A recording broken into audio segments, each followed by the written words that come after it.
You know what they say, in every partnership there's one saver and one spender, one planner and one go-with-the-flower, one person who loads the dishwasher like a Swiss architect, and one who's a chaos goblin with no respect for dirty bowls. There's also, in my marriage at least, one person who still regrets not giving the extra cute college girl he worked with at a Dallas Starbucks in 1999 his number, and me. Now, I'm not saying that my husband regrets every decision he's ever made, or that I've never regretted a single one. I'm just saying that I think major regrets about life-changing events are a fallacy. There's no way to know if a different choice would have changed everything for the better, so in my opinion, indulging in them is a waste of time. Tiny regrets, on the other hand. Now those, I can get behind. So in no particular order, here are my top 3. First and foremost, I regret not joining the 3rd grade spelling group when I was in 2nd grade because our spelling list was boring as hell, and the only reason I declined my teacher's invitation to move was out of embarrassment that I might get extra attention for switching.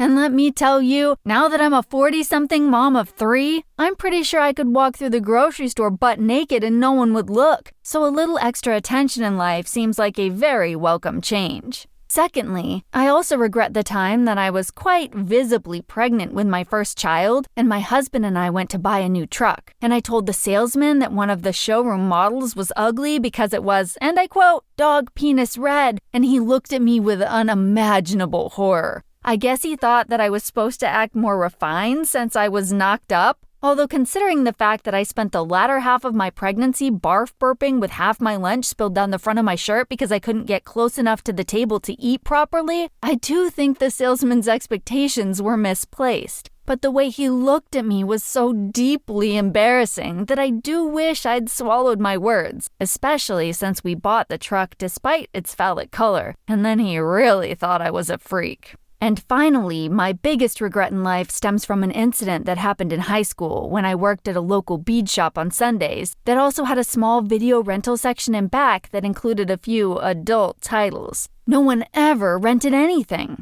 Until one Sunday, a guy came in and picked out one of the saucier flicks. I dutifully filled out the rental form and sent him on his way. But because he was the only person I'd ever rented a movie to, I remembered him.